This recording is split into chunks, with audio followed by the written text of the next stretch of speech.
Tengah malam itu, aku masih ingat jelas bagaimana sunyi terasa seperti menekan dada. Suamiku tiba-tiba berdiri dari tempat tidur, merapikan bajunya dengan gerakan yang terlalu tenang untuk jam segila ini. Lalu berkata, ada urusan kerja mendadak. Aku mengangguk, tapi entah kenapa jantungku tidak ikut mengangguk. Ada gelisah yang merayap pelan, seperti tangan dingin yang menyentuh tengkukku tanpa izin. Dan aku tidak tahu bahwa malam itu akan menjadi malam ketika aku melihat wajah pernikahanku yang sebenarnya. Pagi sebelumnya, semuanya tampak begitu normal sampai terasa menipu. Aroma nasi goreng yang gurih memenuhi ruang makan yang tertata rapi. Sinar matahari menembus jendela kaca besar, memantul lembut di lantai, menyinari wajahku yang masih mengenakan daster satin warna krem. Aku menata piring dengan telaten, seperti kebiasaan kecil yang selalu membuatku merasa rumah ini aman. Sepiring nasi aku letakkan di depan suamiku, Parman. Dari luar, kami mungkin terlihat seperti pasangan idaman. 7 tahun menikah, dan dia masih memperlakukanku seolah aku pengantin baru yang harus dijaga perasaannya setiap detik. Parman sudah rapi dengan kemeja biru muda dan dasi senada. Ia menyesap kopi hitamnya pelan, lalu meraih tanganku dan mencium punggungnya dengan lembut. Hangatnya sentuhan itu biasanya menenangkanku. Biasanya. Tapi pagi itu ada sesuatu yang membuatku tidak bisa benar-benar tenang. Senyumnya tetap sempurna. Tapi di balik mata itu, ada dingin yang tidak pernah aku rasakan sebelumnya. Dingin yang tidak bisa kujelaskan dengan kata-kata, hanya bisa kurasakan seperti firasat yang menggantung di udara. Ia berkata, harus pergi keluar kota untuk urusan proyek pembangunan hotel yang sangat mendesak. Katanya, jadwal pertemuan padat sampai dini hari, kemungkinan besar ia harus menginap semalam. Kata-katanya terdengar manis, meyakinkan, rapi, seperti cerita yang sudah ia siapkan sebelum aku sempat bertanya. Aku merapikan kerah bajunya, mencoba tersenyum, lalu mataku teringat pada tiket pesawat yang semalam kulihat di meja kerjanya. Aku bertanya pelan, berusaha terdengar biasa saja. Parman sempat tertegun, hanya sepersekian detik, tapi cukup untuk membuat dadaku makin sesak. Lalu ia cepat menjawab, itu tiket untuk asistennya. Sementara dia sendiri akan menempuh perjalanan darat agar lebih fleksibel. Penjelasan itu terdengar masuk akal, dan mungkin di hari lain aku akan percaya tanpa keraguan. Tapi ada yang janggal. Parman biasanya tidak pernah membiarkan asistennya terbang, sementara ia menyetir berjam-jam. Kebiasaannya selama ini selalu berbeda. Dan justru karena aku mengenalnya, rasa ganjil itu menusuk lebih dalam. Namun kepercayaanku terlalu besar.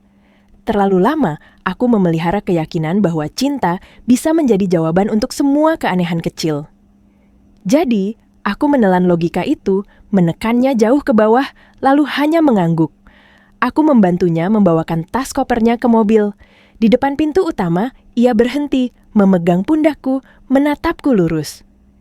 Kalimat yang ia ucapkan terdengar manis, tapi entah mengapa di telingaku rasanya seperti peringatan yang dibungkus gula. Beberapa jam kemudian, ia kembali mengingatkanku untuk minum segelas susu hangat sebelum tidur, supaya aku tidak merasa kesepian di rumah sebesar ini. Ia bahkan sudah menyiapkannya di atas meja dapur, menutup gelas itu dengan penutup kristal seperti orang yang ingin memastikan tidak ada setitik debu pun masuk. Ia mendesakku agar aku tidak lupa. Kamu harus tidur nyenyak, sayang, katanya. Lalu ia mengecup keningku cukup lama dan berbisik, besok pagi saat kamu bangun, semuanya akan terasa berbeda. Kata-kata itu menempel di pikiranku seperti noda yang tidak mau hilang. Mobil sedan hitamnya perlahan meninggalkan halaman rumah, menyisakan debu dan keheningan yang menyesakkan. Aku kembali masuk, dan pandanganku tanpa sadar jatuh pada segelas susu itu. Tadinya, aku menganggapnya perhatian. Tapi pagi itu, aku hanya berdiri memandangi uap tipis yang mengepul, dan untuk pertama kalinya, aku merasa takut pada sesuatu yang seharusnya menenangkan. Aku mencoba menyibukkan diri, membersihkan rumah, merapikan lemari, menghapus rasa gelisah dengan pekerjaan kecil. Tapi, Bayangan wajah Parman saat berpamitan terus menghantuiku. Ada ketenangan yang terlalu dipaksakan di rautnya. Saat aku merapikan jas cadangannya di lemari, tiba-tiba sebuah benda jatuh dari saku kecilnya dan berdenting pelan di lantai. Aku menunduk, mengambilnya. Sebuah kunci duplikat rumah kami. Pada gantungan kuncinya ada nama yang asing bagiku. Siska. Dadaku serasa ditarik. Belum sempat pikiranku menyusun arti dari nama itu, keheningan rumah pecah oleh dering ponsel yang tergeletak di meja ruang tengah. Nomor tidak dikenal. Tanganku ragu saat mengangkatnya, jari-jariku dingin, seolah tubuhku sudah tahu ini bukan panggilan biasa. Begitu tersambung, tidak ada sapaan ramah, yang terdengar hanya napas memburu, seperti seseorang berlari dalam ketakutan dan isak tangis yang ditahan mati-matian. Suara perempuan itu bergetar hebat, dan ketika ia memanggil namaku, aku merasa dunia di sekelilingku mengecil, seolah seluruh udara berkumpul di satu titik dan mencekik leherku. Mbak Rinda, tolong dengarkan aku. Aku Siska, katanya putus-putus. Kamu dalam bahaya besar. Aku menelan ludah, mataku refleks menoleh ke arah meja dapur, ke arah segelas susu hangat yang tadi disiapkan Parman. Lalu, suara itu berkata, lebih pelan tapi seperti pisau yang menembus jantungku. Parman tidak pergi keluar kota. Aku ingin tertawa karena terasa terlalu gila, ingin marah karena terdengar seperti teror murahan, ingin menutup telepon dan pura-pura semua baik-baik saja. Tapi, tanganku gemetar sampai ponsel hampir terlepas, dan kemudian ia mengucapkan kalimat yang membuat darahku berhenti mengalir. Dia sedang menyiapkan kematianmu malam ini. Setelah telepon itu putus, aku tidak langsung bergerak. Tubuhku seperti beku, tapi pikiranku berlari tanpa henti. Aku menatap dapur yang terang oleh cahaya pagi, namun rasanya seperti ruangan gelap tanpa jendela. Segelas susu hangat yang tadi terlihat manis, sekarang tampak seperti jebakan yang diletakkan tepat di tengah rumahku. Dengan sengaja, dengan tenang, dengan keyakinan bahwa aku akan menelannya tanpa curiga. Tanganku gemetar saat meraih gelas itu. Aku mencium aromanya, tidak ada yang aneh. Justru itu yang membuatku makin takut. Aku menelan ludah, memejamkan mata sejenak, dan untuk pertama kalinya selama 7 tahun menikah, aku merasa seolah aku tidak pernah benar-benar mengenal pria yang tidur di sampingku. Aku memaksa diriku berdiri, melangkah ke wastafel, lalu menuangkan susu itu perlahan sampai habis. Cairan putih itu mengalir seperti sesuatu yang seharusnya menguatkan, tapi di mataku, ia seperti racun yang baru saja selamat kuhindari. Setelahnya, aku menyalakan keran lama sekali, seolah ingin menghapus jejak ketakutanku dari piring, dari lantai, dari udara rumah ini. Namun, ketakutan tidak hilang. Ia justru berubah menjadi sesuatu yang lebih tajam, lebih dingin. Aku ingat kunci duplikat yang jatuh dari saku jas Parman. Aku masih bisa merasakan dingin logamnya di telapak tangan. Dan nama itu, nama yang asing, menempel di kepala seperti tanda bahaya yang menyala merah. Ada satu ruangan di rumah ini yang selalu Parman tutup rapat. Ruang kerjanya. Tempat ia bilang penuh dokumen penting, tempat aku tidak boleh masuk karena bisa berantakan kalau aku menyentuh apapun. Selama ini aku menuruti karena aku percaya. Tapi pagi itu, setelah telepon Siska, kata percaya terasa seperti lelucon paling kejam. Aku berjalan pelan ke arah ruangan itu. Setiap langkah seperti menantang takdir, seperti aku sedang membuka pintu menuju sesuatu yang tidak akan bisa kututup lagi. Kunci duplikat itu masuk dengan mulus, dan saat pintu terbuka, udara di dalam ruangan terasa berbeda, lebih dingin, lebih sunyi.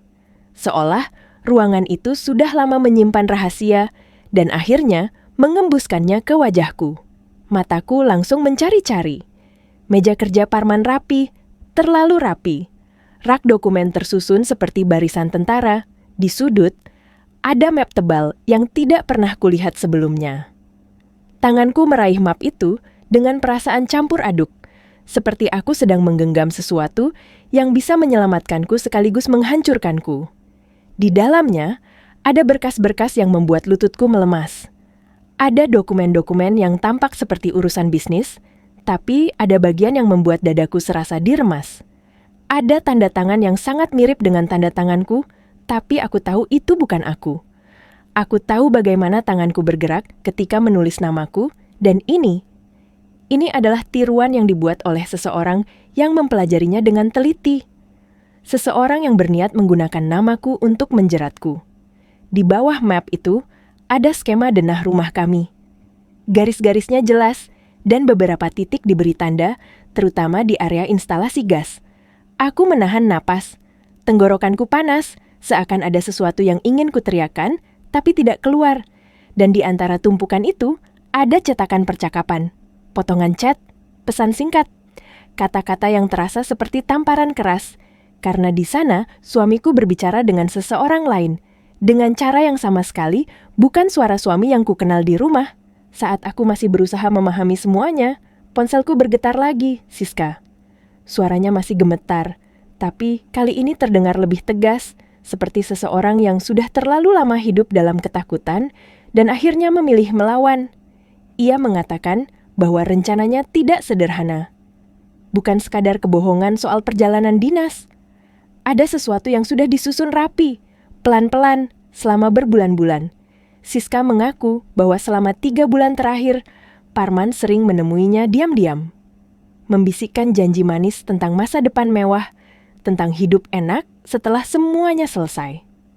Awalnya, Siska tergiur. Lalu ia mulai takut.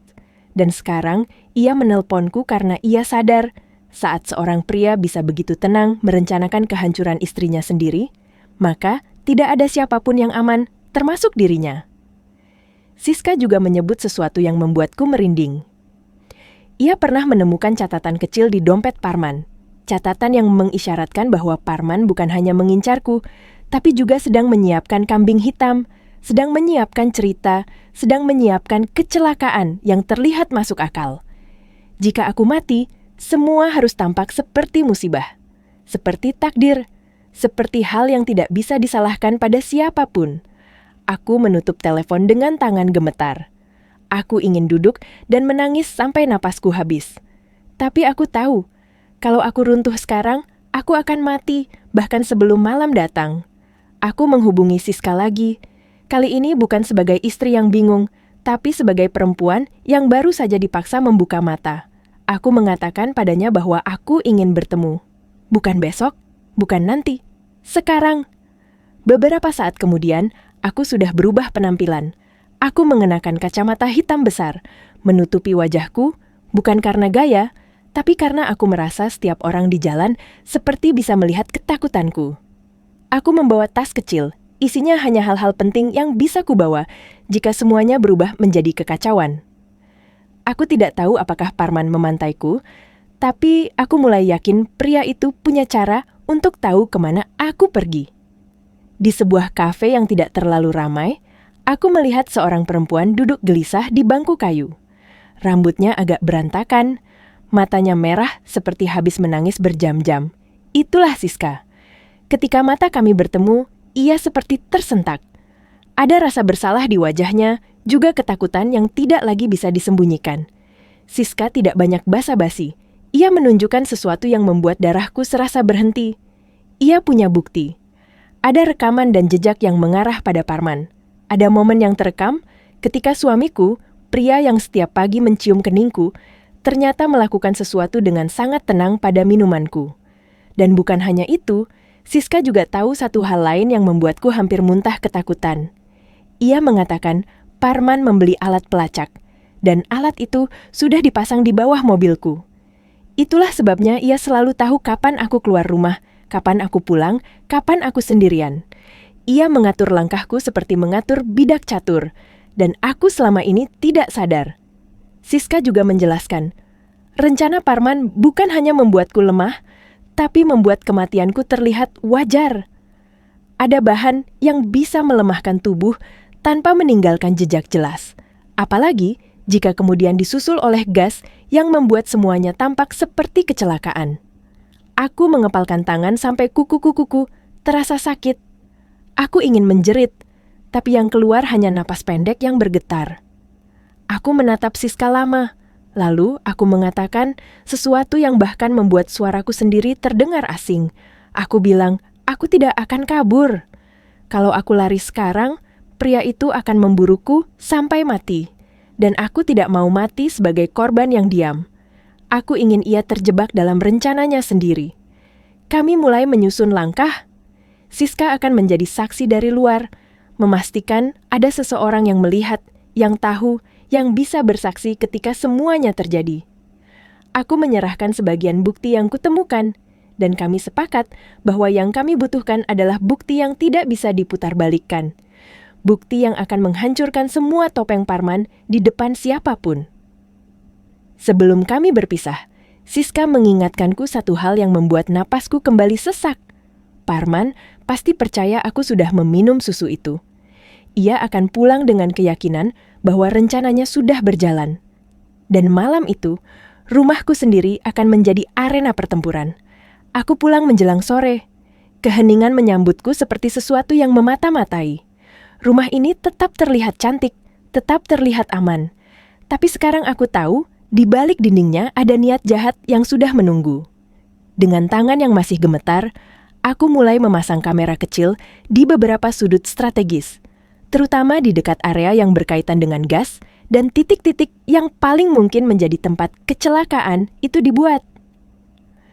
Aku menyambungkan semuanya ke aplikasi, memastikan rekamannya tersimpan, memastikan semuanya bisa menjadi saksi ketika aku mungkin tidak sempat bicara.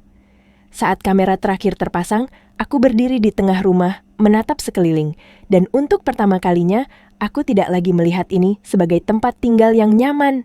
Aku melihatnya sebagai perangkap yang harus kubalikan arah.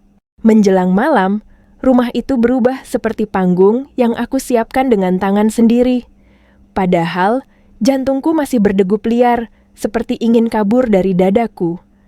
Aku menahan napas setiap kali menempelkan kamera kecil di sudut yang paling masuk akal, bagi rencana busuk Parman. Dapur dekat pipa gas, lorong yang menuju kamar, sudut ruang tamu, sampai ke arah pintu belakang yang sering ia pakai saat tak ingin terlihat orang.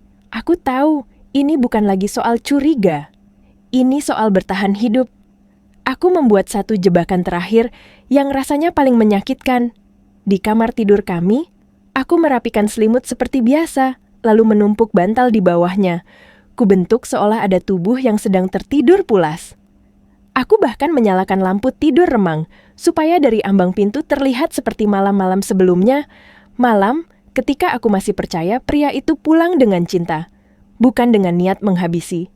Saat semuanya siap, aku mundur pelan, menutup pintu kamar setengah, lalu masuk ke gudang kecil di dekat dapur.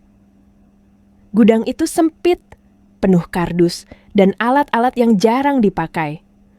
Aku mematikan ponsel sebentar, lalu menyalakannya kembali dengan cahaya paling redup, menahan agar layar tidak memantul keluar.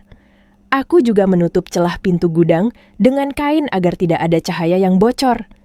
Aku duduk menekuk lutut, menekan kedua tangan ke mulut, memaksa diriku tetap hening, karena aku tahu satu suara kecil saja bisa menjadi kalimat terakhir dalam hidupku. Jam dinding berdetak seperti palu memukul saraf. Setiap detik terasa panjang, berat, menyiksa. Di ponselku, pesan dari Siska masuk singkat, hanya satu kata yang membuatku ingin menangis, sekaligus merasa sedikit kuat, seakan aku tidak sendirian di dunia yang tiba-tiba jadi begitu gelap. Siap. Aku menatap layar itu lama, lalu menelan ludah. Aku teringat semua momen kecil dengan Parman, semua pagi dengan kopi dan ciuman di kening, semua kalimat manis yang dulu membuatku merasa aman. Sekarang, semuanya terasa seperti racun yang baru bekerja pelan-pelan. Pria yang kucintai ternyata bukan hilang perlahan, tapi memang sejak awal memakai topeng yang rapi. Dan aku, bodohnya, menganggap itu wajah asli. Lalu aku mendengar suara halus dari luar. Klik. Suara pintu terbuka dengan cara yang terlalu pelan, terlalu terlatih, seperti seseorang yang sering menyelinap dan tidak ingin meninggalkan jejak. Udara malam yang dingin menyusup masuk, diikuti langkah kaki yang ringan, nyaris tak terdengar. Aku menahan napas sampai dada terasa sakit. Melalui lubang kecil yang kubuka sedikit, Aku melihat bayangan hitam bergerak di dapur. Parman masuk tanpa menyalakan lampu. Cahaya rembulan dari jendela dapur cukup untuk memperlihatkan siluetnya. Ia bergerak tenang, tanpa ragu, tanpa tergesa, seperti seseorang yang sedang menjalankan rutinitas biasa. Dan justru ketenangan itu yang membuatku hampir muntah ketakutan. Di dalam gudang, aku menatap layar ponsel yang menampilkan kamera dapur. Gambarnya jelas, dan itu membuat semuanya jadi lebih mengerikan. Parman berdiri di dekat kompor, lalu tangannya meraih knop regulator gas. Aku menahan jerit yang hampir meledak dari tenggorokan. Ia memutarnya pelan, bukan untuk memasak. Mata dan gerak tubuhnya tidak seperti pria yang pulang ingin makan. Ia seperti sedang mengatur sesuatu. Seperti sedang menyiapkan kematian dengan teliti. Gas mulai bocor perlahan, pasti tenang. Aku tidak langsung mencium baunya, tapi rasa takutku seolah sudah bisa mencium lebih dulu.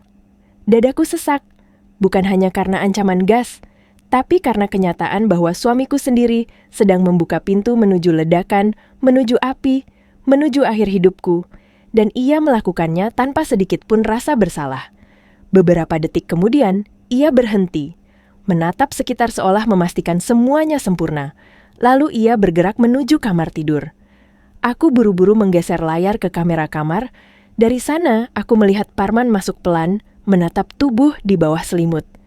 Dan yang membuat darahku membeku, bukan hanya ia datang untuk memastikan aku tertidur. Ia tersenyum. Senyum yang dingin, tipis, seperti seseorang yang merasa menang sebelum permainan selesai. Ia berdiri di sisi ranjang beberapa saat, seolah menikmati momen itu. Lalu tangannya bergerak, ia menepuk selimut, seperti mengejek, seperti mengucapkan selamat tinggal pada sesuatu yang ia anggap sudah pasti hilang. Aku menggigit bibir sampai terasa nyeri, karena saat itu aku sadar, pengkhianatan yang paling sakit bukan hanya kebohongan atau perselingkuhan, ini penghinaan terhadap hidupku, terhadap kepercayaanku, terhadap kemanusiaanku. Parman kemudian keluar dari kamar dengan langkah santai. Ia kembali ke arah pintu belakang. Di kamera, aku melihat ia membuka pintu itu dan melangkah keluar. Lalu, ia menguncinya dari luar. Aku menelan ludah keras. Tanganku dingin, ia mengurungku. Ponselku bergetar lagi. Pesan dari Siska masuk cepat, panik seperti jeritan tanpa suara. "Rinda, keluar sekarang. Gas itu akan meledak kalau ada percikan." Aku tahu aku harus lari. Tapi kakiku terasa seperti bukan milikku. Dalam kepanikan itu, otakku bekerja seperti pisau, tajam dan cepat. Aku tidak boleh lari tanpa bukti. Aku harus membawa sesuatu yang bisa menjeratnya selamanya. Aku harus memastikan saat aku selamat, aku tidak kembali hidup dalam ketakutan. Aku mendorong pintu gudang perlahan, sangat perlahan. Setiap gesekan terasa seperti suara petir di telingaku. Aku menahan napas, melangkah dengan hati-hati melewati dapur, melewati udara yang sudah mulai terasa berat, lalu meraih map dokumen yang tadi kutemukan, kutarik cepat, kumasukkan ke tas. Tanganku gemetar, tapi aku memaksa diriku bergerak. Aku menuju pintu depan. Pada saat itu, dari luar terdengar suara mesin mobil menjauh. Parman sudah pergi, meninggalkan rumah seperti ia meninggalkan nyawaku, yakin semuanya akan selesai tanpa ia perlu melihatnya. Aku membuka pintu depan dan keluar ke teras. Udara malam terasa seperti hadiah paling mahal. Aku menghirupnya rakus, seperti orang yang baru saja naik dari dasar laut. Kaki-kakiku lemas, tapi aku tetap melangkah, menjauh dari rumah, menjauh dari perangkap gas yang bisa meledak kapan saja. Di kejauhan, lampu biru merah menyala. Mobil polisi datang. Aku tidak tahu bagaimana Siska mengaturnya. Tapi saat melihat cahaya itu, lututku hampir ambruk karena lega. Aku berdiri di seberang jalan, berlindung di balik pohon, menatap rumahku yang masih terlihat tenang dari luar. Padahal, di dalamnya ada kematian yang sedang menunggu percikan. Tak lama kemudian, aku melihat mobil sedan hitam Parman berbelok di ujung kompleks. Ia tidak pergi jauh. Ia mungkin ingin memastikan semuanya berjalan. Dan saat itulah, aku melihat polisi mengejar, memojokkan mobilnya di persimpangan yang hanya 2 blok dari rumah. Aku melangkah mendekat dengan napas tersendat, bukan lagi karena takut, tapi karena amarah yang sudah berubah bentuk. Parman keluar dengan wajah panik, mencoba memasang topengnya, berteriak seolah ia korban. Kalau aku tidak melihat semuanya dengan mata sendiri malam ini, mungkin aku akan tertipu lagi. Ia terus meronta, mengaku ia tidak tahu apa-apa, mengaku ia hanya suami yang khawatir. Tapi salah satu polisi mengangkat sebuah benda kecil dari dalam mobilnya. Benda itu seperti remote, dan di atasnya ada satu tombol merah. Aku menatapnya, lalu menatap wajah Parman yang tiba-tiba pucat. Karena aku tahu, tombol itu bukan mainan. Itu pemantik sinyal yang terhubung dengan apa yang ia pasang di dapur. Ia tidak cuma ingin aku mati, ia ingin memastikan ledakan itu terjadi kapanpun ia mau. Aku berdiri di tepi jalan dengan lutut yang masih terasa kosong, seperti baru saja kehilangan tulang. Di depan mataku, lampu biru merah menyapu wajah Parman yang semakin pucat, semakin kehilangan kendali. Remote itu berada di tangan petugas, kecil, sederhana, tapi daya rusaknya seperti mimpi buruk yang hampir menelan hidupku bulat-bulat.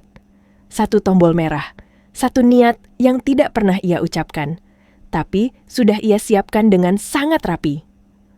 Parman menelan ludah berkali-kali, mencoba tersenyum, mencoba mengatur napas, mencoba menarik simpati seperti biasa. Topeng suami baik itu hampir terpasang lagi, hampir saja. Kalau saja aku tidak melihat dengan mataku sendiri bagaimana ia memutar regulator gas dan mengunci pintu belakang dari luar. Aku melangkah mendekat pelan, bukan karena aku berani, tapi karena tubuhku sudah terlanjur didorong oleh sesuatu yang lebih kuat dari takut. Marah, hancur, dan satu pertanyaan yang menjerit di dalam kepala, kenapa? Kenapa, Mas? Kenapa harus begini?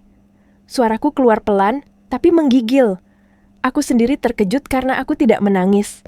Air mataku seperti sudah mengering sejak aku sadar segelas susu itu bukan perhatian, melainkan awal dari sebuah pemakaman yang ia susun diam-diam. Parman menatapku. Mata yang dulu terlihat teduh, mata yang dulu membuatku percaya bahwa pulang selalu berarti aman, kini seperti kaca dingin. Tidak ada hangat, tidak ada ragu. Hanya kebencian yang ditahan setipis kulit, menunggu robek. Petugas bertanya cepat, menekan Parman dengan pertanyaan berlapis. Kenapa ada pemantik sinyal di mobilnya? Kenapa rumahnya terisi gas? Kenapa ia berusaha pergi dan kembali memantau? Kenapa ada jejak alat pelacak? Kenapa ada dokumen yang mengarah pada skenario kecelakaan?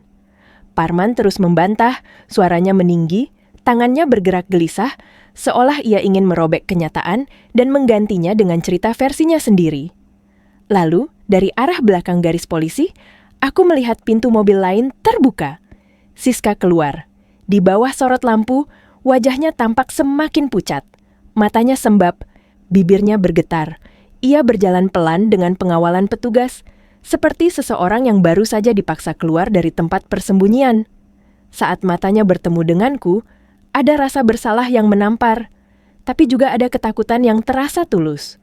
Ketakutan orang yang tahu, kalau malam ini rencana itu berhasil, besok mungkin giliran dirinya. Siska berdiri di sampingku, menjaga jarak, seolah takut aku akan menamparnya, atau seolah ia tidak pantas berdiri terlalu dekat dengan perempuan yang hampir mati karena lelaki yang sama. Parman melihat Siska, dan dalam sepersekian detik, wajahnya berubah total. Semua kepura-puraan lenyap. Senyumnya runtuh, nafasnya meledak, matanya menyala, dan kemarahannya seperti binatang yang baru dilepas dari kandang. Kamu. Satu kata itu keluar seperti racun. Ia mencoba menerjang ke arah kami.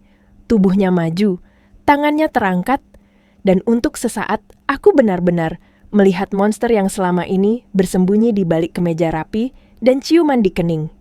Petugas cepat menahannya, mendorongnya mundur. Parman meronta seperti orang gila, berteriak, memaki, menyebut namaku dan nama Siska seperti dua kutukan.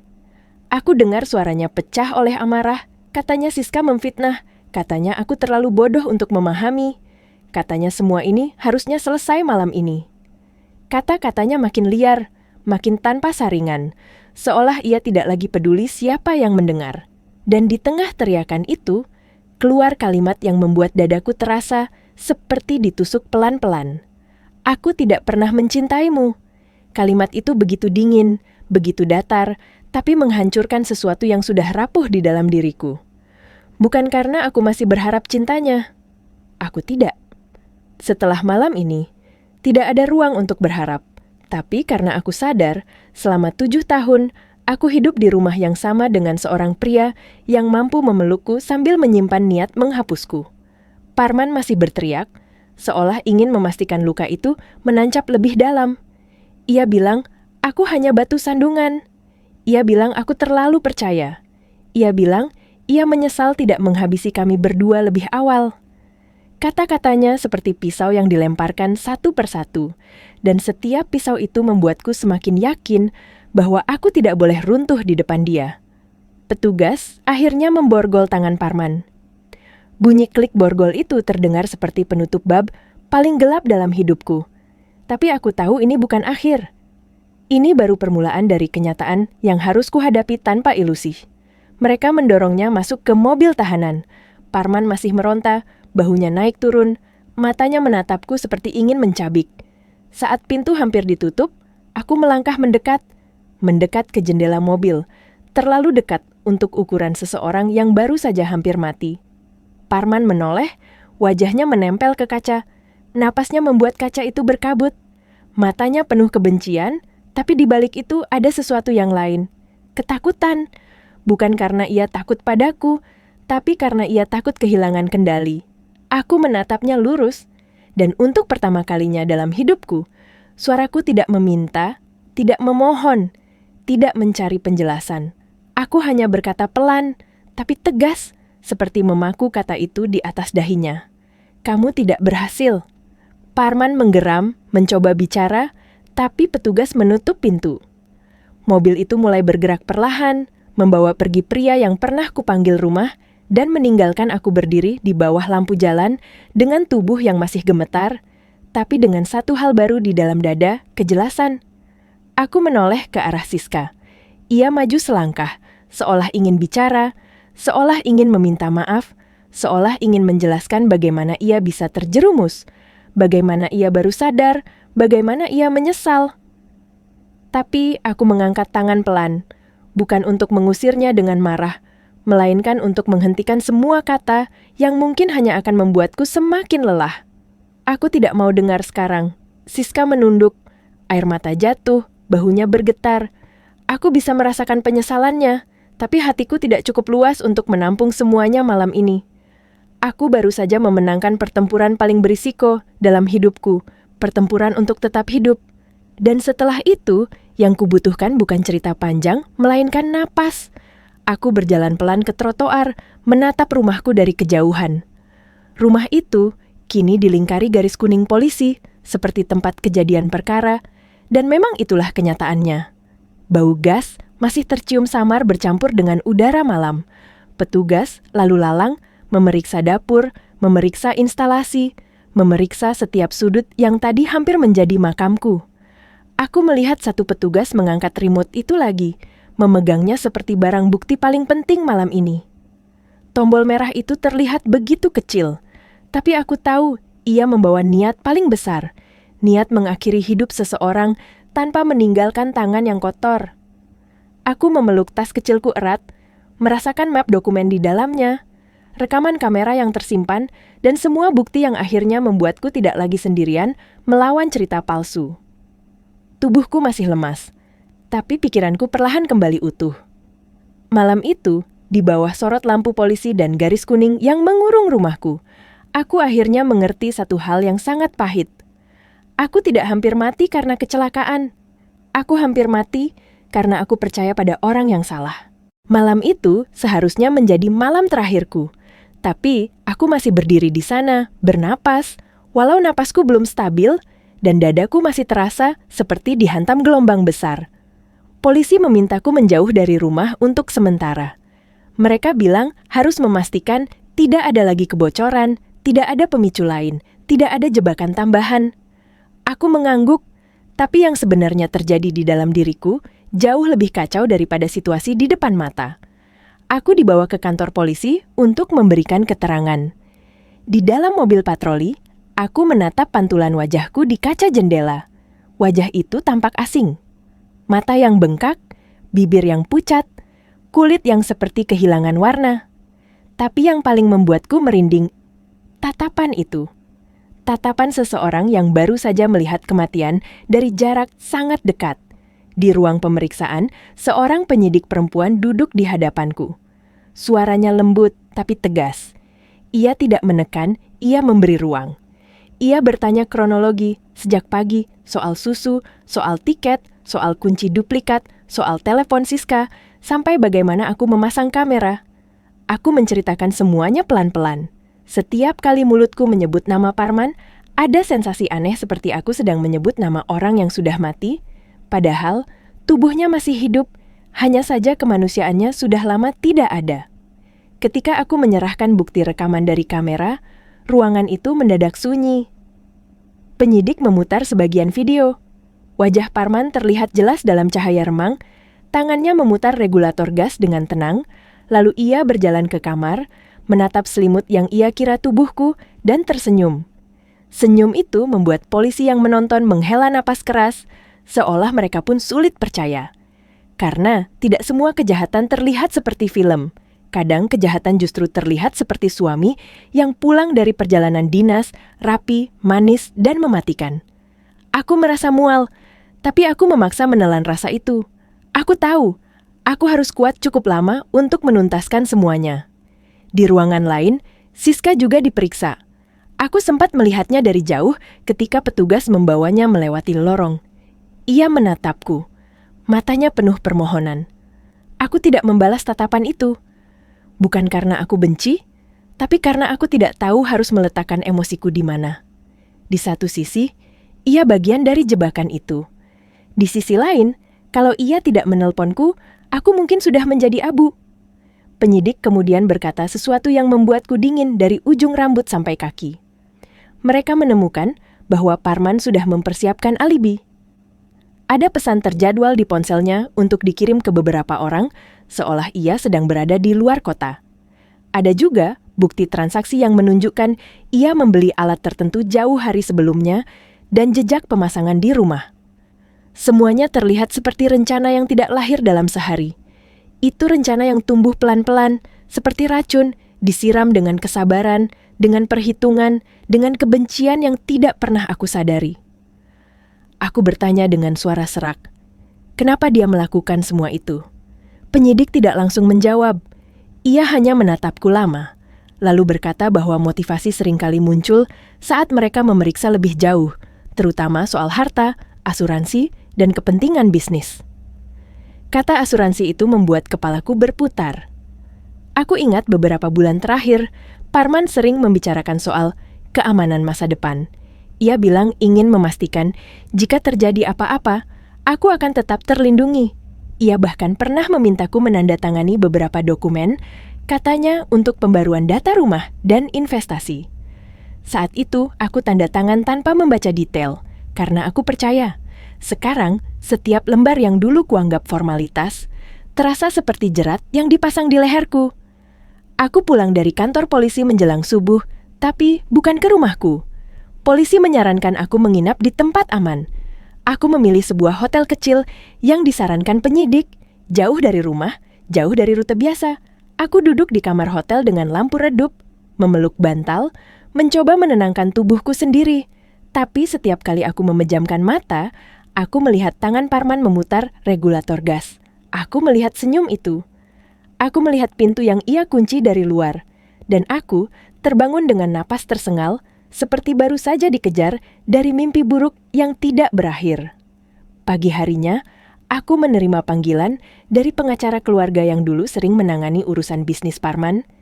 Mereka bilang, Parman meminta bertemu. Ia ingin bicara. Ia ingin menyelesaikan semuanya dengan cara baik-baik. Kalimat itu membuat aku tertawa tanpa suara, lalu tiba-tiba menangis. Cara baik-baik, katanya. Padahal, cara yang ia pilih semalam hampir mengirimku ke kubur tanpa suara. Aku menolak. Tapi penyidik menyarankan agar aku tetap tenang, karena biasanya pelaku akan mencoba memutar cerita, mencoba menekan korban agar ragu pada kenyataan. Mereka bilang, Aku tidak boleh sendirian. Aku harus selalu ada pendamping, dan aku harus memegang bukti itu seperti memegang nyawa. Hari itu juga, polisi mulai memeriksa kondisi rumahku lebih detail.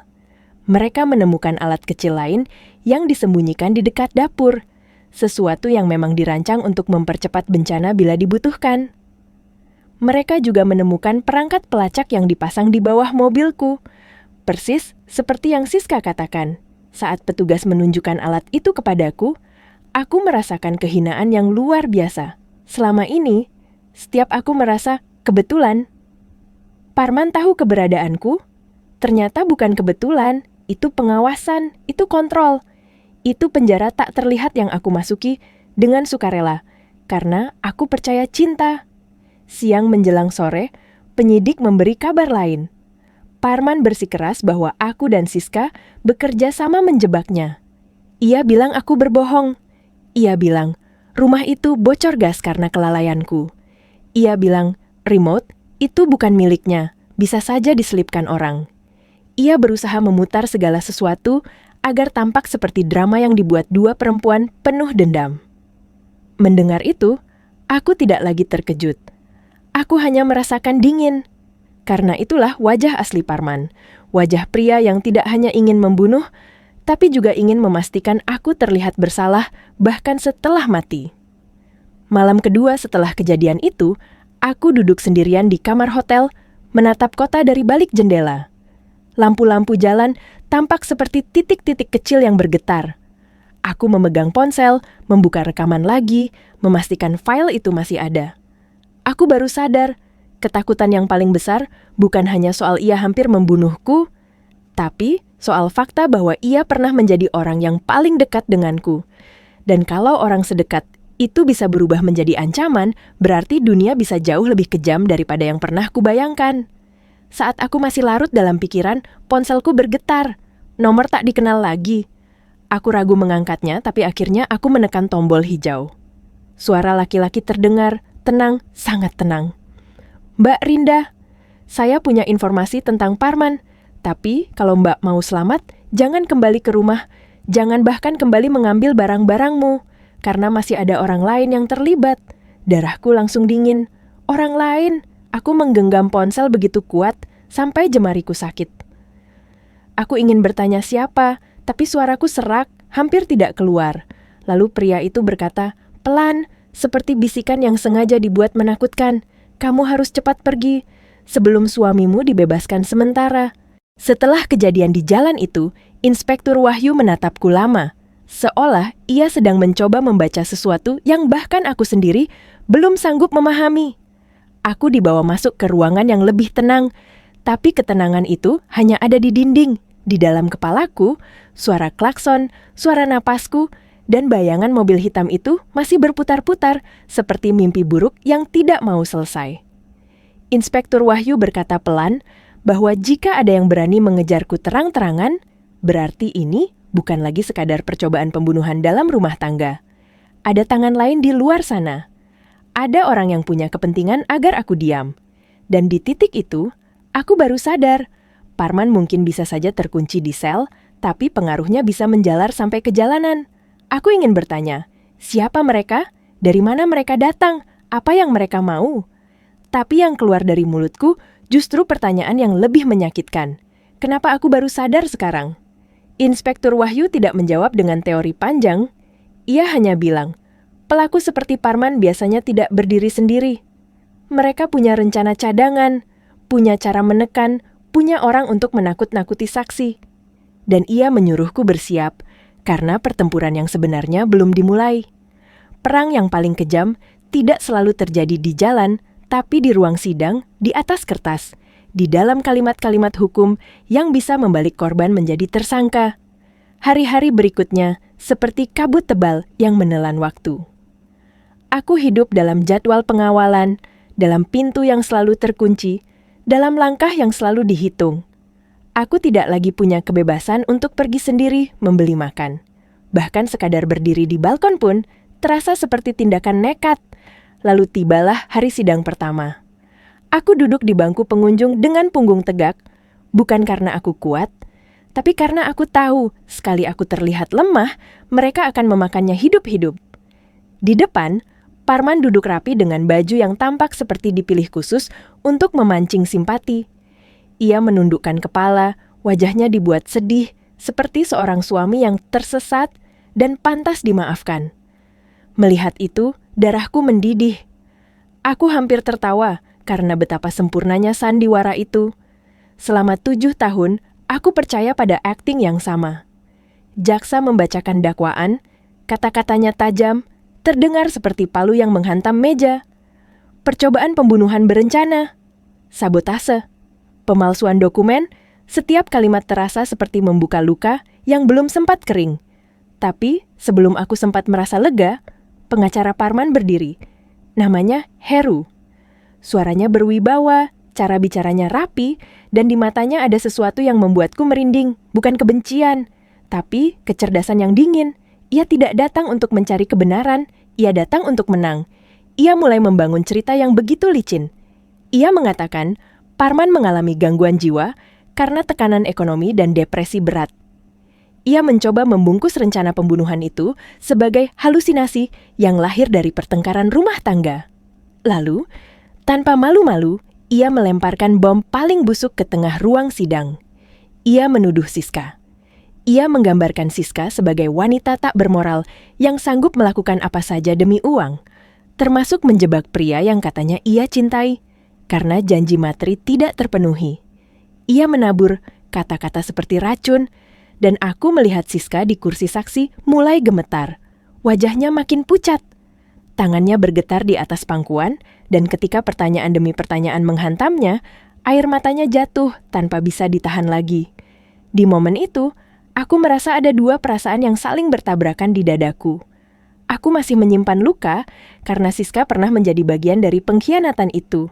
Tapi aku juga tahu, jika Siska hancur di kursi saksi, Parman bisa lolos. Dan jika Parman lolos, hidupku tidak akan pernah aman. Aku menatap Siska, lalu menatap Parman. Parman tidak menatapku dengan rasa bersalah. Ia menatapku seperti orang yang sedang menunggu panggung terakhir, seperti seorang pemain yang yakin naskahnya akan menang. Sidang diskors untuk istirahat sebentar. Aku berdiri, napasku berat, kepalaku berdenyut. Lorong pengadilan terasa sempit, dipenuhi suara langkah, bisik-bisik orang, dan tatapan yang menilai. Di tengah semua itu, aku sengaja berjalan melewati koridor menuju sel sementara. Polisi memberi jarak beberapa meter, tapi jarak itu tidak cukup untuk menahan racun. Parman menoleh ke arahku, lalu ia membisikkan sesuatu, begitu pelan, begitu tenang, seperti iblis yang tidak perlu berteriak untuk membuat seseorang hancur. Kamu pikir kamu sudah menang, Rinda? Aku membeku. Ia melanjutkan dengan suara yang sama tenangnya, seolah ia sedang membicarakan cuaca, bukan sedang menancapkan belati ke masa depanku. Surat hutang yang kamu tanda tangani, itu asli di mata hukum. Kalau aku di penjara, kamu akan menghabiskan sisa hidupmu di jalanan. Semua asetmu akan disita untuk membayar hutangku. Cabut laporanmu, dan aku akan kasih tahu di mana aku simpan uang tunai yang cukup untuk melunasi semuanya. Aku merasa lantai seperti bergoyang. Surat hutang. Mendadak potongan-potongan ingatan menghantamku. Dokumen-dokumen yang dulu ia sodorkan dengan senyum manis. Alasan, ini hanya administrasi. Tanda tangan yang kuberi tanpa membaca satu kata pun, karena aku percaya suamiku tidak akan menipuku. Dan sekarang, kepercayaan itu kembali menghantamku seperti ombak paling kejam. Aku ingin menamparnya. Aku ingin berteriak di depan semua orang bahwa pria ini bukan korban, pria ini monster. Tapi aku tahu, ia ingin aku bereaksi, ia ingin aku hancur. Ia ingin aku memilih antara keadilan atau kelangsungan hidup. Aku kembali ke ruang sidang dengan langkah berat. Aku menatap Siska yang masih terisak di bangku saksi, lalu menatap Parman yang duduk dengan ekspresi tenang, seolah ia baru saja menanam bom di kepalaku dan menunggu aku meledak sendiri. Saat itu, di tengah kepalaku yang berdenyut, aku tiba-tiba teringat sesuatu yang sangat kecil, sesuatu yang nyaris tidak berarti, tapi terasa seperti tali terakhir yang bisa menyelamatkanku. Di gudang bawah tangga di rumah lama itu, Saat aku memasang kamera sore itu, aku sempat melihat kotak perhiasan tua milik ibuku. Kotak yang dulu pernah hilang, kotak yang berisi kenangan. Dan di dalam kotak itu, aku pernah menyimpan sebuah pulpen perekam suara. Pulpen yang dulu sering kupakai untuk mencatat ide-ide bisnis. Aku menelan ludah. Pulpen itu bisa saja merekam sesuatu malam itu. Aku tidak langsung bicara keras. Aku hanya menoleh pelan ke arah Pak Baskoro, pengacara yang kini mendampingiku, lalu memberi isyarat kecil dengan mata, seolah aku sedang berkata, aku ingat sesuatu yang mungkin bisa mengakhiri permainan Parman. Dan di dalam diriku, sebuah keputusan mulai mengeras, dingin dan berat. Kalau Parman ingin menghancurkanku dengan kertas-kertas palsu dan ancaman uang, maka aku akan menghancurkannya dengan suara aslinya sendiri. Seusai sidang itu, aku tidak pulang membawa rasa lega. Aku pulang membawa beban baru yang lebih licik, lebih mematikan. Karena kali ini, senjatanya bukan gas atau racun, melainkan kertas dan kalimat hukum. Ancaman Parman tentang surat hutang membuat langkahku terasa berat, seperti kakiku diikat batu. Aku duduk di mobil dengan pengawalan, memandangi jalanan yang berlalu, tapi pikiranku terus kembali ke satu hal yang tiba-tiba jadi harapan terakhirku. Pulpen perekam suara. Aku tidak yakin pulpen itu masih ada. Aku bahkan tidak yakin rekamannya masih tersimpan. Tapi aku yakin satu hal, malam itu Parman bicara. Dan orang seperti Parman tidak pernah melakukan hal besar sendirian tanpa bicara pada orang yang ia percayai. Kalau aku bisa menangkap suara aslinya, tanpa topeng, tanpa sandiwara sidang, maka semua ancaman hutang itu akan kehilangan taringnya. Inspektur Wahyu akhirnya menyetujui satu pengamanan khusus. Aku boleh kembali ke rumah lama untuk mengambil barang tertentu, tapi harus didampingi tim. Rumah itu, rumah yang dulu kupanggil tempat paling aman, sekarang terasa seperti liang yang menunggu menelanku lagi. Saat mobil polisi berhenti di depan pagar, tubuhku menegang otomatis. Aku menatap halaman yang masih sama, pohon yang masih sama, tapi semuanya terasa asing, karena aku tahu di balik dinding itu pernah ada rencana untuk memakamkanku tanpa nama. Kami masuk perlahan. Udara di dalam rumah masih menyimpan aroma samar yang membuat perutku mual, seolah ingatan tentang gas belum benar-benar pergi. Tim memeriksa setiap sudut, memastikan tidak ada jebakan baru. Aku mengikuti dari belakang, menggenggam tas kecilku erat-erat, sambil berusaha menahan tangan agar tidak gemetar di depan mereka. Aku berjalan menuju dapur, karena disitulah pulpen itu terakhir kali ada dalam ingatanku. Saat memasang kamera malam itu, aku sempat meletakkan pulpen perekam di dekat meja. Aku ingin merekam kalau Parman mengatakan sesuatu yang bisa menjadi bukti. Tapi, dalam kekacauan, dalam ketakutan, aku lupa mengambilnya lagi. Aku menunduk, mencari di laci, di atas meja, di belakang bumbu-bumbu. Tidak ada. Jantungku mulai turun. Aku merasakan panik merayap, karena jika pulpen itu hilang, maka satu kesempatan untuk memukul balik ancaman hutang itu juga ikut hilang. Lalu mataku menangkap sesuatu yang membuat napasku tercekat. Ada celah sempit di dekat pipa gas, di sisi dinding, tempat yang sering luput dari perhatian karena terlalu rendah dan terlalu gelap. Aku jongkok, meraba perlahan, dan ujung jariku menyentuh sesuatu yang keras, kecil, terselip rapat seperti sengaja disembunyikan oleh takdir agar tidak ditemukan terlalu cepat. Pulpen itu. Aku menariknya pelan, seolah takut benda itu pecah dan menghilangkan harapan terakhirku. Saat pulpen itu berada di telapak tanganku, aku merasakan dingin logamnya seperti pegangan pada kenyataan yang hampir lepas. Aku menatapnya lama, lalu menekan tombol kecil di sisi, berdoa dalam hati. Semoga ia masih hidup, semoga suaranya masih tersimpan. Inspektur Wahyu mengangguk menyuruh teknisi memeriksa. Pulpen itu dihubungkan ke perangkat, lalu sebuah file suara muncul. Namanya sederhana, tapi bagiku, itu seperti peti harta yang bisa menyelamatkan nyawa. Aku tidak siap mendengar, tapi aku juga tidak punya pilihan. Suara Parman terdengar, jernih, tenang. Tidak ada getar, tidak ada rasa bersalah. Dan yang membuat bulu kuduku berdiri adalah kenyataan bahwa suaranya bukan suara suami yang sedang berbicara pada dirinya sendiri. Ia sedang bercakap dengan seseorang. Dengan nada yang santai, seperti orang membahas urusan bisnis, Parman menyebut namaku dengan cara yang membuatku merasa seperti barang. Ia menyebutku wanita bodoh yang terlalu percaya pada cinta. Ia tertawa kecil saat mengatakan, aku menandatangani semua surat hutang itu tanpa membaca. Lalu, ia menjelaskan rencananya dengan detail, seolah ia sedang mempresentasikan proyek. Ia berkata, begitu aku mati, hutang itu akan jatuh ke atas namaku, semua aset akan disita, semua milikku akan berubah menjadi pembayaran untuk kebusukannya. Ia menyebut cara kematianku seolah memilih menu. Ia berbicara tentang membuatku terlihat lemah terlebih dulu, lalu menyusunnya menjadi kecelakaan, agar tak ada satupun orang bisa menudingnya. Aku menutup mulut dengan tangan, karena rasanya aku bisa muntah kapan saja. Tubuhku dingin, bukan karena udara dapur, tetapi karena kebencian yang begitu rapi keluar dari mulut pria yang pernah kupeluk setiap malam. Namun rekaman itu tidak berhenti di situ. Parman menyebut angka, menyebut transaksi, menyebut nama-nama yang asing di telingaku. Ia menyebut perusahaannya sebagai kedok. Ia berbicara tentang aliran uang yang dibersihkan lewat proyek-proyek, tentang orang-orang yang harus puas, tentang pihak yang tidak boleh dikhianati. Cara ia menyebut semuanya membuatku sadar, rencana membunuhku hanyalah salah satu cabang dari pohon kejahatan yang lebih besar. Dan saat aku mendengar itu, dadaku terasa semakin sesak.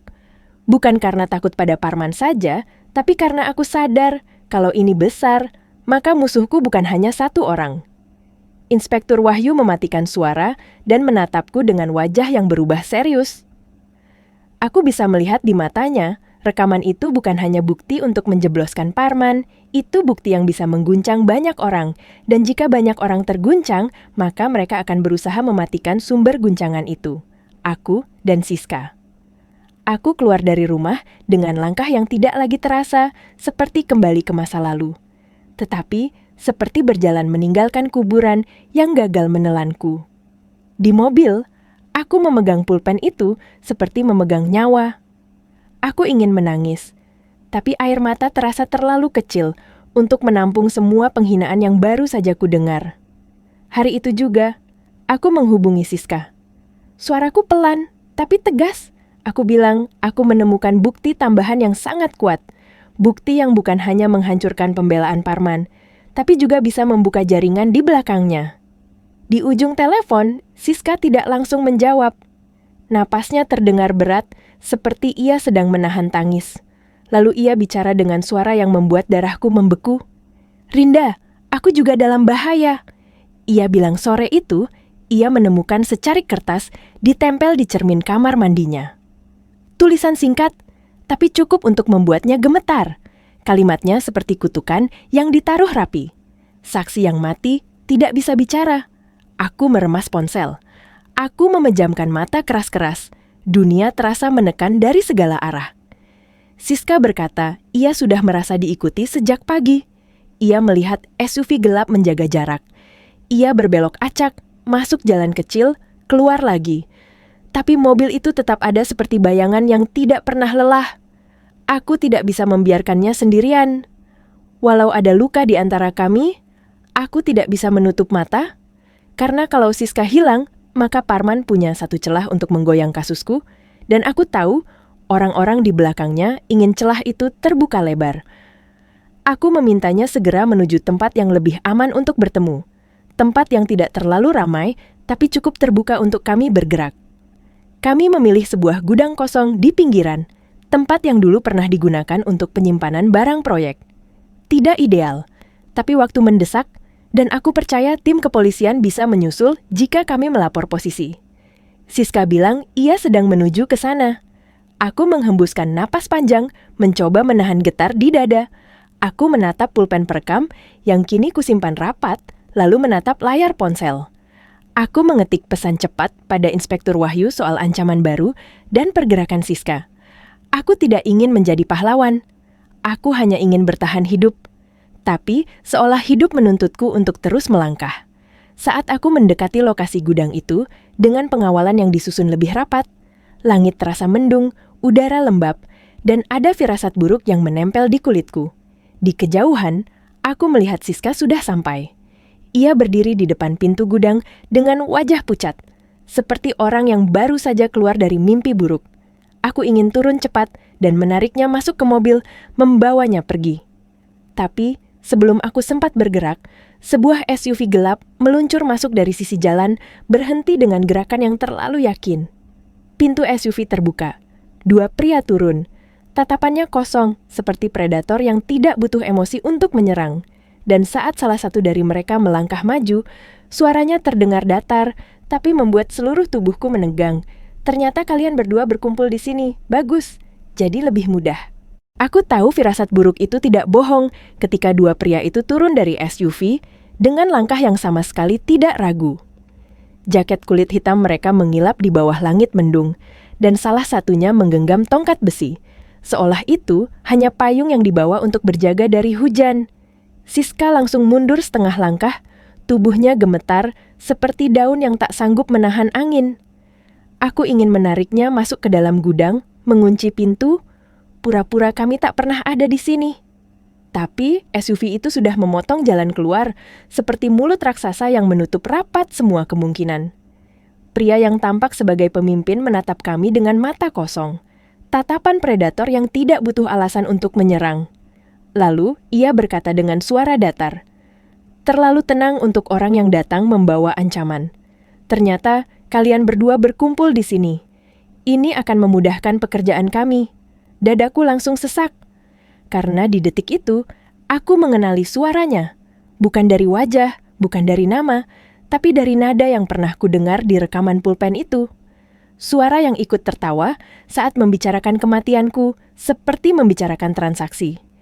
Aku menelan ludah, mulutku terasa kering. Bara. Nama itu seperti paku yang dipukul masuk ke kepalaku. Orang yang selama ini hanya suara dalam rekaman, kini berdiri beberapa meter dari kami, nyata, dingin, dan membawa tangan-tangan kekerasan di belakangnya. Bara melangkah maju setengah langkah, seolah ingin memastikan aku melihat bahwa ia tidak datang untuk bernegosiasi. Ia datang untuk memerintah. Dengan nada yang lebih rendah, ia berkata bahwa ia tidak bisa membiarkan rekaman itu sampai ke tangan hakim pada sidang berikutnya. Ia menuntut aku menyerahkan salinan asli rekaman itu kalau aku ingin Siska tetap bernapas. Siska terseduh. Nafasnya putus-putus, dan aku bisa merasakan ketakutannya seperti udara dingin yang menyusup di sela-sela tulang. Aku berdiri di depannya, refleks, bukan karena aku tiba-tiba jadi pahlawan, tapi karena tubuhku bergerak duluan sebelum pikiranku sempat ragu. Aku mendengar suaraku sendiri keluar. Keras, padahal di dalam aku gemetar. Rekaman itu sudah ada di tangan polisi. Aku berharap kalimat itu cukup untuk membuatnya mundur. Aku berharap Bara berpikir 2 kali.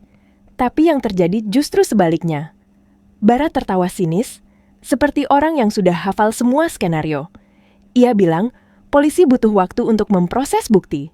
Butuh waktu untuk mengunci semuanya secara hukum. Dan selama waktu itu masih ada, selama celah itu masih terbuka, mereka bisa membuat kecelakaan kecil.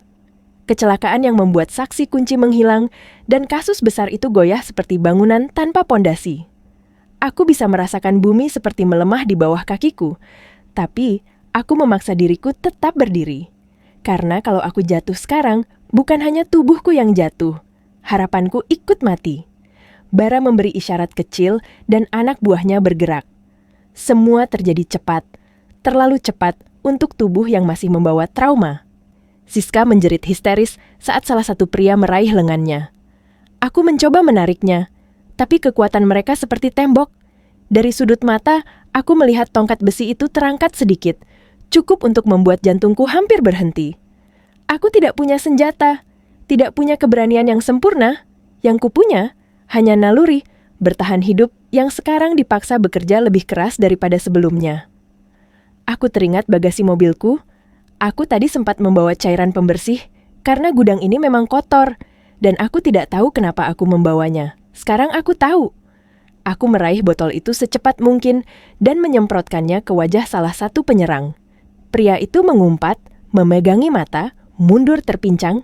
Aku memanfaatkan detik itu untuk menerjang, menarik Siska sekuat tenaga. Tapi tangan lain mendorongku. Tubuhku terlempar ke tanah berdebu, lututku panas seperti terbakar, dan aku merasakan sesuatu asin di bibirku. Darah. Dunia berputar sebentar, namun aku tidak boleh pingsan. Aku melihat Siska diseret ke arah SUV, kakinya menyeret tanah, tangisnya pecah-pecah seperti suara orang yang sudah menyerah pada takdir. Dan saat itu, aku tidak tahu dari mana kekuatan itu datang, tapi aku meraih kaki pria yang menyeretnya, menariknya sekuat tenaga sampai tanganku gemetar. Aku tidak akan membiarkan ini terjadi. Tidak setelah semua yang kulalui. Bara mendengus kesal, langkahnya maju, dan aku melihat tatapan dinginnya berubah tajam, seolah ia siap mengakhiri semuanya di tempat itu juga. Dalam kepala, aku hanya sempat berpikir satu hal, polisi harus cepat atau aku akan terlambat. Lalu, dari kejauhan, suara sirene meraung. Suara itu membelah sepi pinggiran kota seperti pisau membelah kain. Bara menoleh dan untuk pertama kalinya, ketenangan di wajahnya retak. Anak buahnya bergerak panik, mencoba menarik Siska lebih cepat, mencoba menyeretku menjauh, tapi detik berikutnya lampu biru merah sudah muncul, mendekat seperti jawaban dari doa paling putus asa. Inspektur Wahyu datang. Mobil polisi merapat, petugas turun dengan cepat, suara teriakan komando menggema, dan halaman gudang yang tadi menjadi arena pembantaian berubah menjadi arena pengepungan. Bara mencoba kabur. SUV itu melaju, lalu berbelok liar, tapi polisi mengejar.